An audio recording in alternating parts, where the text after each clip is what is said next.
Xonça, adət-ənənənin dadla yoğrulduğu, şirinliyin sənətə çevrildiyi fabrik. Burada hər bir tort sanki xüsusi bir hekayə danışır. Hər şirniyyat zövqün incə nüanslarını əks etdirir.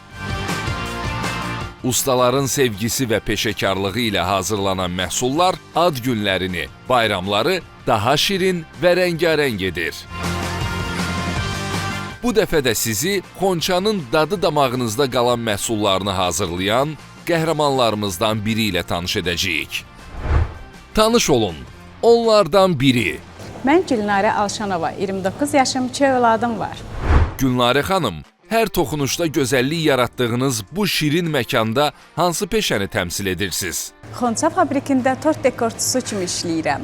Hər tortu hazırlayarkən diqqətimi və sənətimi ortaya qoyuram. Onları araz müştərilərinə təqdim etmək mənim üçün böyük sevincdir. Zəhmətkeş əllərinizlə hazırlanan bu sənətin sehirli dünyasına necə daxil olmusunuz? Xonça ilə yollarınız necə kəsişdi?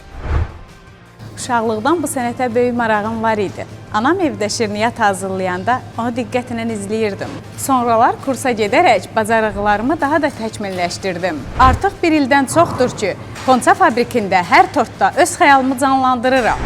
Tort hazırlayarkən nələrə diqqət etmək lazımdır? Siz bu işə öz fərqli toxunuşunuzu necə edirsiniz?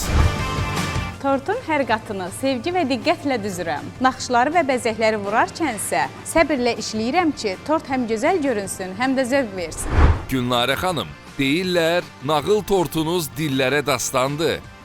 Yeni gəldiyim zaman mənə nağıl tortunu bəzəmək tapşırıldı. Hazırladığım tortu görəndə baş ustamın üzündəki razılıq mənim üçün böyük sevinc oldu. Hamı mənim tortumdan danışır, onun nə qədər səliqəli və dəqiq ölçüdə olduğunu heyranlıqla vurğulayırdı. Xonça tortları hansı fərqli xüsusiyyətlərinə görə seçilir? Bizim tortların hər qatında keyfiyyətli və seçilmiş ingredientlərdən istifadə olunur. Dəqiq texnologiyalarla hazırlanan bu məhsulların dadından doymaq olmur. Əgər sənin də şirniyyata sevgin varsa və diqqətli işləməyi bacarırsansa, Xonça sənin üçün də əla bir başlanğıc ola bilər.